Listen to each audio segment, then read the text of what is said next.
Magandang tanghali Luzon, Visayas at Mindanao. Narito na ang nagkakaisa at pinakamalawak na pagbabalita. Sa pangunguna ng Presidential Communications Office na kinabibilangan ng Philippine Information Agency, Philippine News Agency, Presidential Broadcast Service, IBC at PTV, mula sa IBC 13, ako po si Princess Jordan. Ihahatid namin ang mga komprehensibo at mahalagang balita mula sa iba't ibang bahagi ng bansa. Mula naman sa PTV, ako si Alan Francisco. Ito ang Balitang Pambansa! Ngayong tanghali sa Balitang Pambansa, 2025 National Budget. Patuloy na pinag-aaralan. Pangulong Ferdinand R. Marcos Jr. binigyang diin na hindi na pag-usapan ng reenacted budget. Bureau of Immigration binigyang diin na non-negotiable ang year-end deadline sa operasyon ng mga illegal na POGO. Mga POGO worker, pinalalahanan na i-downgrade na ang kanilang visa. Kumpiyansa at tiwala ng mga Pilipino kay Pangulong Ferdinand R. Marcos Jr. nananatiling mataas batay sa Tangere Survey. Andaya at Maharlika Highway sa Camarines Sur binuksan na para maibsan ang mabigat na daloy ng trapiko. Record-breaking na bilang ng mga pasahero sa PTEX na itala. LRT1 Cavite Extension, malaking tulong sa pagtaas ng bilang ng mga pasahero. At good news sa mga motorista, libreng toll fee, hatid ng Toll Regulatory Board sa bisperas ng Pasko at Bagong Taon. Una sa ating mga balita, positibo si Pangulong Ferdinand R. Marcos Jr. na mapipirmahan ang panukalang 2025 national budget bago matapos ang taon. Ayon kay Presidential Communications Secretary Cesar Chavez, hindi pinag-usapan ang reenacted budget sa nakalipas na dalawang pagpupulong na nilahukan ng kalihim. Ang reenacted budget ay nangyayari kapag nabigong aprubahan ang bagong budget ng pamahalaan para sa susunod na taon. Sa halip, ang budget sa nakalipas na taon ang muling gagamitin. Pinulong ni Pangulong Ferdinand R. Marcos Jr. sina Executive Secretary Lucas Bersamin at Economic Managers nito ngayong umaga. Yan ay para talakayin at masusing pag-aralan ang panukalang 2025 national budget. Present sa pulong ang Finance at Budget and Management Department, National Economic and Development Authority at ang Department of Public Works and Highways. Una nang siniguro ng Pangulong Marcos na hihimayin at pag-aaralang mabuti ang panukalang pondo para magamit sa pinakamahalaga at kinakailangang programa at proyekto ng pamahalaan. Tiniyak ng palasyo na pipirmahan ang 2025 national budget bago matapos ang taon. Unti-unti na ang pagdagsa ng mga bumabiyahe sa NLEX para magpasko sa mga probinsya. Sa katunayan, ayon sa pamunuan ng NLEX, inaasahan ngayong araw ang pinakamaraming babiyahe palabas ng Metro Manila. Alamin natin ang update ng sitwasyon dyan mula sa Balitang Pambansa ni Isaiah Mirafuentes ng PTV. Live, Isaiah. Alan, maligayang Pasko. Nako, dito sa North Luzon Expressway, tuloy-tuloy na ang pagdagsa ng mga sasakyan rito. 2 araw bago ang Kapaskuhan. Inaasahang mas darami pa ang mga sasakyang daraan sa North Luzon Expressway ngayong araw. Posible kasi na ngayon pa lang magsisimula ang bakasyon ng sa trabaho ng ilan sa ating mga kababayan. At ang ilan naman ay posibleng ngayon lang nakapag-leave. Inaasahang mararanasan ng mabigat na trapiko hanggang bukas ng hapon o araw bago ang Pasko o mismong bisperas ng Kapaskuhan. Kanina pinasok namin na North Luzon Expressway, may ilang bahagi na ng expressway ang bahagyang nagkaroon ng mabigat na traffic. Pero may ilang parte rin naman na banayad pang usad ng mga sasakyan. May ilan sa mga biyeheros tayong nakausap kanina na mga papunta sa mga probinsya sa norte para magbakasyon. Ang ilan sa kanila, sinadyang agahan ng pagdaan sa NLEX dahil para raw hindi sila maabutan ng heavy gut na traffic. Paalala naman sa mga motorista na siguraduhin may load ang inyong mga RFID bago pumasok ng expressway para iwas sa abala sa inyong mga biyahe at maging sa ibang mga motorista. Dahil kung maabutan kang walang load sa toll, nako, magdudulot yan pa ng mabigat na traffic dahil walang magagawa ang mga nakasunod sa iyong sasakyan kundi hintayin kang magka-load. Samantala, Inaasahang luluwag na ang daloy ng trapiko bukas ng gabi, pero posibleng bumigat naman ulit ito sa Biyernes para naman sa mga pabalik na ng Metro Manila at ang mga kababayan natin dito magdiriwang ng bagong taon. Alan, nandito ako ngayon sa Balintawak Toll Plaza. Kung makikita mo ngayon sa aking likuran, bahagyan ng kumakapal ang dami ng mga sasakyan na pumapasok sa toll gate. At ayon nga sa pamunuan din ng NLEX, inaasahan na ngayong hapon o mamayang gabi, inaasahang dadagsa ang mga motorista dito at nag-deploy na rin sila ng 1,500 personnel na magbabantay sa buong kahabaan ng NLEX at 24/7 din sila nagbabantay sa kanilang traffic control center. At yan muna ang update mula dito sa North Luzon Expressway. Balik muna sa iyo, Alan. Maraming salamat Isaiah Mirafuentes. 2 araw bago magpasko, dagsa pa rin ang mga pasahero sa PITX. Ang iba, naghihintay na lamang bilang chance passenger. Sa kabila niyan, wala pa rin naitatalang delayed trips, partikular sa Bicol Region. Si Vel Custodio ng PTV sa Balitang Pambansa, live! Princess, bagamat may online booking na para sa mga biyaheng probinsya, marami pa rin na nagtsatsagang pumila bilang chance passenger. Kaya mahaba-haba pa ang pila sa mga ticketing booth dito sa Parañaque Integrated Terminal Exchange o PITX. Wala rang kasiguraduhan kung kailan makakauwi ng probinsya si Aling Rosa, kaya hindi muna siya nag-book online. Ang biyahe namin alas 11:30 mamaya. Chance passenger kami. Hindi pa siguradong makakaalis. Tiyaga na lang. Kesa naman di makauwi, di makasama yung mga pamilya. Wala pa po, di pa po kami nakakuha ng ticket. Baka mamaya mag-overnight. Marami pang pila. Patuloy na lumulobo ang bilang ng mga pasahero dito sa PITX. Possible pa na mag-peak tayo today, no? Dahil maraming mga walk-in passengers na ngayon pa lang magde-decide kung uuwi sila ng kanilang provinces. Sa tansya ng pamunuan ng PITX, posibleng umabot sa 3 milyon ang mga dadagsang pasahero sa terminal sa pagitan ng December 20, 2024 at January 6, 2025.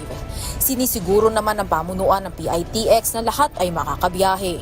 Katunayan, wala pang naitalang delayed trips maging sa Bicol Region na nakararanas sa matinding traffic noong mga nakaraang araw. Daily na tayo nagdagdag simula noong Friday pa lang. Nagdagdag tayo ng mga 20 trips per day para going to Bicol pa lang yun. Palaging paalala ng pamunuan ng PITX na bawal magdala ng mga matutulis na bagay at anumang bagay na maaaring pagsimula ng sunog. Nagbabala naman ang pamunuan ng PITX sa mga kolorum na sasakyan. May mga kolo-kolorum, no, sa labas ng terminal. However, ina-encourage natin yung mga pasahero na wag po nilang subukan sumakay dun sa mga kolorum dahil syempre, unang-una, safety nila. Wala pong prangkisa o lisensya yan na mag-travel going to that route. And then pangalawa, syempre baka mabudol sila or hindi nila makuha pabalik yung kanilang pamasahe kung hindi man sila iatid dun sa kanilang lugar mismo. Nakakalat ang mga pulis para sa karagdagang seguridad. Princess, noong nakaraang taon, December 23, ang nakapagtala ng pinakamataas na foot traffic dito sa PITX, kung saan lumobo ng mahigit 204,000 ang foot traffic dito. Pero kahapon pa lang, halos 230,000 na ang naitalang foot traffic. As of 11 a.m. ngayon, mahigit 79,000 na ang foot traffic at inaasahang bibilis pa ang pagdami nito sa mga susunod na oras. Mula sa People's Television Network, Vel Custodio, Balitang Pambansa. Maraming salamat, Vel Custodio. Record-breaking ang naitalang halos 230,000 na mga pasahero sa PITX kagabi. Kaya naman, ang pamunuan ng terminal patuloy na nakabantay para umalalay sa mga pasahero. Si Kit De La Cruz, pilotin ng Radyo Pilipinas para sa Balitang Pambansa. Ilang oras bago ang bisperas ng Pasko, tuloy-tuloy pa rin ang pagdagsa ng mga pasahero sa Parañaque Integrated Terminal Exchange o PITX na uuwi sa kanilang probinsya. Kaya naman record-breaking ang naitalang 229,000 na mga pasahero kagabi sa PITX. Ang bilang na ito ay patunay lamang na masigla nang nakabalik ang sektor ng transportasyon dahil sa patuloy na pagtangkilik ng publiko sa pagsakay sa mga pampublikong transportasyon. Almost 24 hours, 229,000, Sir Alan. Napakalaki nun, no? In fact, ito na yung pinakamalaking bilang na naitala natin magmula na iwitayo ang PITX. Magkasunod na araw yan na malaki, Sir Alan, nung 21, 218,000 naman yung naitala natin. And then nung 20, nung Biyernes, sa simula ng Exodus na tinatawag natin, 203,000 naman. So napakalaki, no? Record-breaking to. Nakikita natin na talaga namang masiglang-masigla na yung pagbabalik ng transportation industry at malaki na ng pagtitiwala ng mga kababayan natin sa land travel. Malaking tulong din sa pagdami ng bilang ng mga pasahero ang binuksan ni Pangulong Ferdinand R. Marcos Jr. na Phase 1 ng LRT-1 Cavite Extension dahil sa madaling access ng mga pasahero sa PITX. Bagamat dinadagsa ngayong holiday season, tiniyak ng PITX na accessible at maayos na magagamit ng mga pasahero ang mga pasilidad nito, gaya ng mga aircon, palikuran at wifi.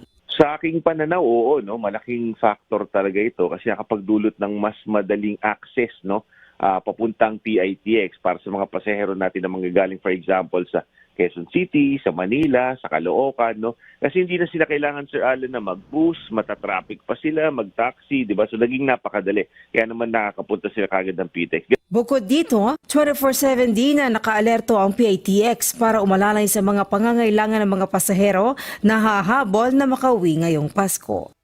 Mula sa Radyo Pilipinas, Kate De La Cruz Pilotina para sa Balitang Pambansa.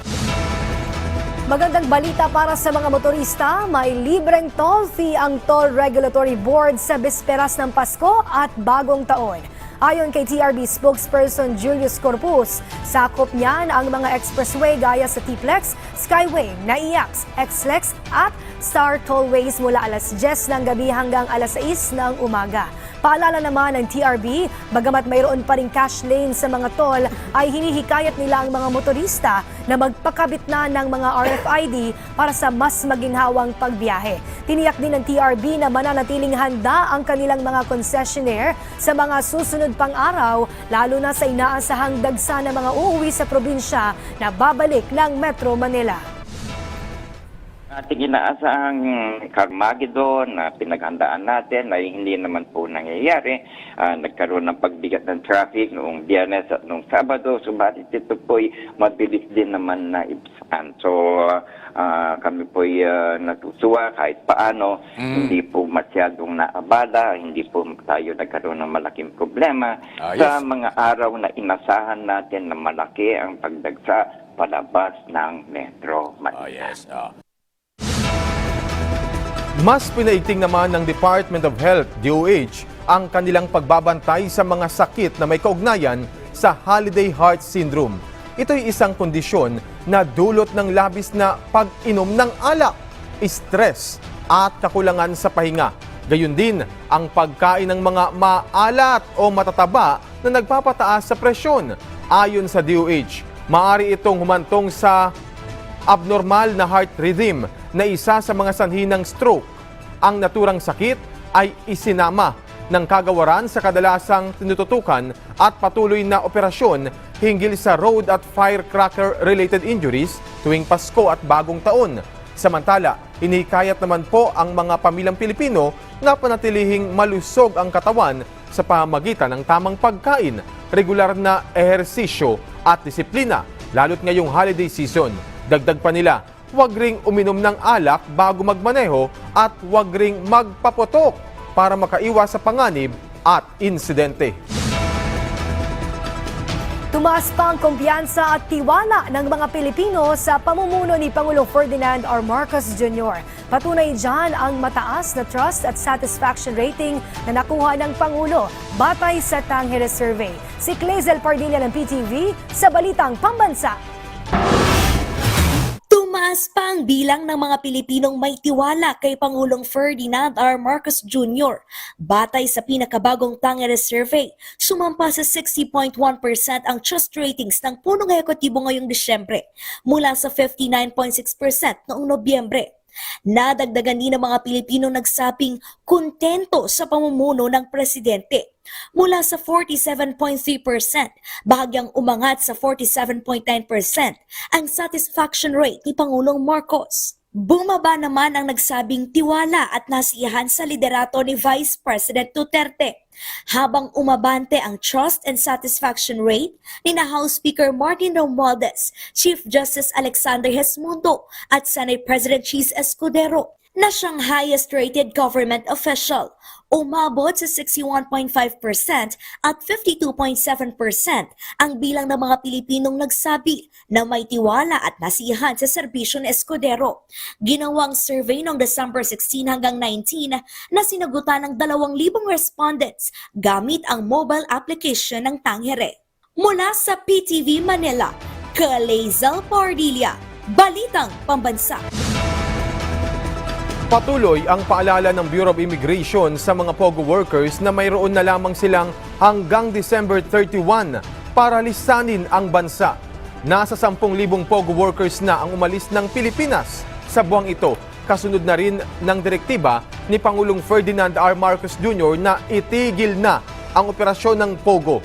Inaasahan ng BI na nasa 20,000 POGO workers pa ang aalis ng bansa bago matapos ang deadline. Binigyan na rin sila ng pagkakataon na ma-downgrade ang kanilang work visa upang maging temporary visitor visa o maging legal ang kanilang pananatili sa bansa. Itinuturing ng Philippine National Police na fake news ang kumakalat na memorandum sa social media na umano'y kinansela ang pamamahagi ng Service Recognition Incentive o SRI ng mga pulis para sa 2024. Ayon sa PNP, kasalukuyan pang pinoproseso ang SRI ng mga pulis upang ipamahagi ito agad sa mga kwalipikado nilang tauhan. Sa inilabas na pahayag ng PNP Public Information Office, magsisilbing gabay ang inaprubahan ni PNP Chief Police General Romel Francisco Marbil para sa maayos na pagpapalabas ng pondo. Payo ng PNP sa kanilang mga tauhan at publiko, maging mapanuri at mag-ingat sa mga dokumentong kumakalat online na layuning sirain ang integridad ng kanilang organisasyon. Kasunod ito, ipinag-utos ni Marbil ang malalimang investigasyon sa usaping ito upang matukoy at pananugutin ang sino pang nagpapakalat ng maling impormasyon. Samantala, kumustahin naman natin ang magiging lagay ng panahon ngayong nalalapit na bisperas ng Pasko, lalo't may binabantayang bagyo sa labas ng Philippine Area of Responsibility. Ihahatid po yan ni Pag-asa Weather Specialist ngayong umaga.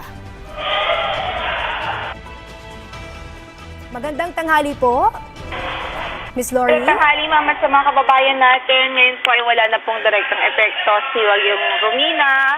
Ngayon ay shear line po nakaka-apekto sa silangang bahagi ng Southern Luzon at maging dito po sa Eastern Visayas, kahit may mga pagwalang parang inaasahan sa Bicol Region, ni Maropa, Calabarzon, Metro Manila.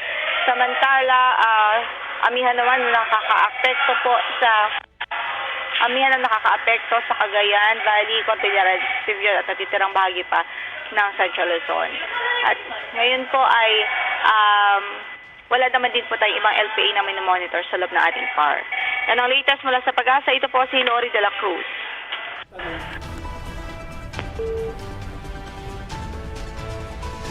Maraming salamat Pag-asa Weather Specialist Lori de la Cruz. Binuksan na muli ang ilang bahagi ng Camarines Sur, partikular na ang Andaya at Maharlika Highway. Ito'y para maibsan ang pagbigat ng daloy ng trapiko na dulot ng patuloy na pagsasaayos nito. 3 bahagi po ng Andaya Highway ang binuksan para sa motorista habang isang lane para sa one-way traffic sa Maharlika Highway. Paliwanag ni DPWH Region 5 Director Virgilio Eduarte. Ngayon lang nangyari na magkasabay na sira ang Andaya at Maharlika Highway na dating alternate route sakaling masira ang isa. Bunsod aniya ng tuloy-tuloy na pag-ulan kaya naging oversaturated o lumambot ang lupa na naging sanhi ng road slips o pagbagsak ng mga kalsada. Gayunman, tiniyak ng DPWH na patuloy ang kanilang ginagawang pagkukumpuni sa mga nasabing kalsada. Lalo't inaasahan ang dagsa ng mga motorista sa Bicol Region ngayong Pasko at Bagong Taon.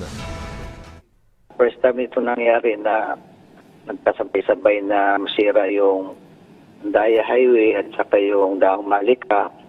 Ang reason natin dahil doon sa sunod-sunod na ulan, yung tinatawag nating shear line, Kaya oversaturated yung lupa natin, kaya bumagsak po yung kalsada. Inaprubahan na ni President Ferdinand R. Marcos Jr. ang 2024 National Security Strategy na layong tumugon sa complex security challenges locally at globally. Ayon kay NSS Advisor Eduardo Año, ang 2024 NSS ay nakatuon sa 4 key areas na layong protektahan ang soberanya ng bansa, kalagayan ng mga kababayan natin at itaguyod ang kapayapaan at pagkakaisa ng bawat Pilipino. Ang NSS ay hindi lang aniya tungkol sa pagdepensa ng border ng bansa, bagkus ay para protektahan ang pangarap at hinaharap ng pamilyang Pilipino.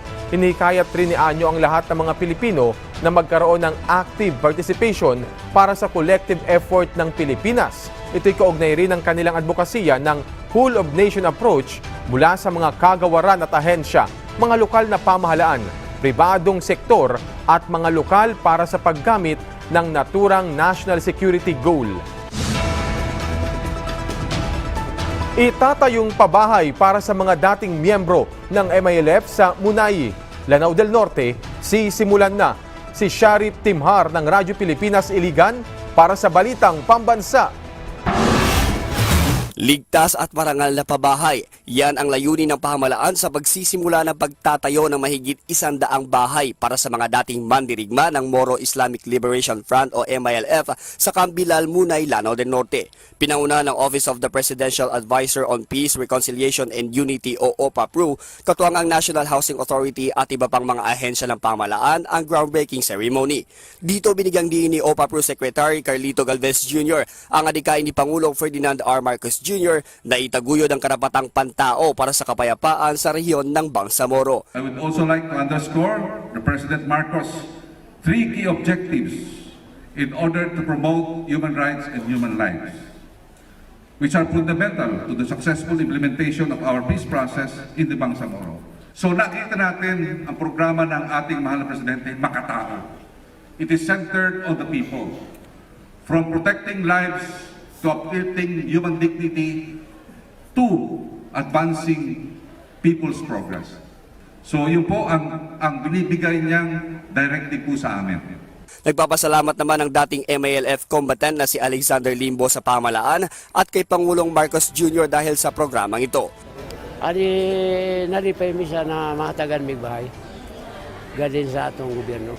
Ang atong Pangulong President Bongbong Marcos. Nasa 130 milyong piso ang pondong inilaan dito ng pamahalaan, kabilang ang itatayong 100 housing units sa Camp Abubakar, Barira, Maguindanao del Norte. Mula sa PBS Radyo Pilipinas Iligan, ito si Sharif Timhar para sa Balitang Pambansa. Groundbreaking para sa itatayong Maternity and Children's Hospital sa Dagupan City. Pinagunahan ng Department of Health. Si Sara Kayabyab ng Radyo Pilipinas Dagupan sa Balitang Pambansa. Tiniyak na gaganda at aayos pa ang serbisyong medikal sa Dagupan City. Sinimulan na kasi ang groundbreaking ceremony sa itatayong Maternity and Children's Hospital sa lungsod. Sa kanyang mensahe, binigyang diin ni Department of Health Undersecretary Maria Rosario Vergere ang kahalagahan ng itatayong ospital para mabawasan ang kaso ng mga ina at sanggol na namamatay dahil sa kakulangan ng maayos at sapat na atensyong medikal. Wala dapat na nilang namamatay sa panganganak. Ang dami na nating facilities, ang dami na rin kaalaman ng ating mga kababayan kung ano yung tama para sa kanilang kalusugan. Kaya hindi katanggap-tanggap na may namamatay pa na nanay pag nanganganak sila. Kaya ito, sa tingin ko, isang solusyon. Umaasa rin ang DOH na makakamit ng pamahalaan ang target nitong mabigyan ng maayos na health services ang bawat mamamayang Pilipino, higit lalo na ang mga mahihirap. Nagpasalamat naman ang DOH Region 1 sa lokal na pamahalaan ng Dagupan dahil sa walang sawang pagsuporta sa mga proyekto ng DOH sa kabila ng mga hamon para masimulan ang proyekto. Siniguro naman ni Mayor Belen na tututukan ng LGU ang kalagayan ng bawat ginang nabuntis para masigurong maayos ang kanilang panganak at kalusugan ng kanilang sanggol. Starting of kanilang pregnancy, I will make sure ako'y nakatutok din sa hospital na make sure na yung process na pagbubuntis nila ay maalagaan sila hanggang sa panganak nila, hanggang sa mga anak nila. Ang itatayong ospital ay may 2 palapag ng gusali at may pondong 150 million pesos. Inaasahang di lamang residente sa lungsod ang masiserbisyuhan ng proyekto, kundi maging ang mga kalapitbayan ng Dagupan City.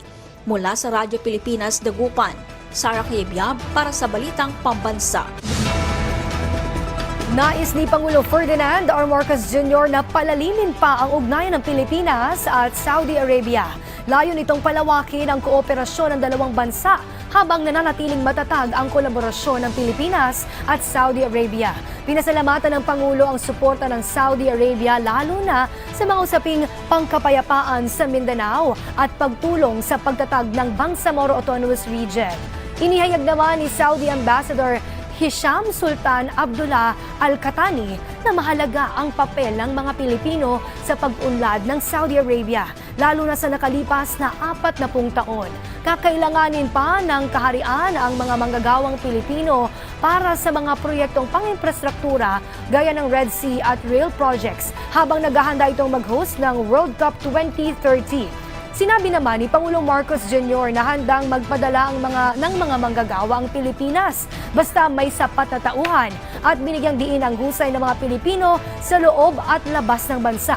Tinatayang halos 1 milyong Pilipino ang kasalukuyang naninirahan o nagtatrabaho sa Saudi Arabia. At dyan po nagtatapos ang 30 minutong ulat sa bawat sulok ng bansa. Samahan nyo kaming muli mamayang 6:00 ng gabi para sa updated at pinalakas pang balitaan. Mula sa PTV, ako si Alan Francisco. Ito ang pinalawak na puwersa sa pangunguna ng Presidential Communications Office, kabilang ang Philippine Information Agency, Philippine News Agency, Presidential Broadcast Service, IBC at PTV. Mula po sa IBC 13, ako naman si Princess Jordan, hatid sa inyo ang komprehensibong paghimay sa mahahalagang usapin. Dito lang sa Balitang Pambansa!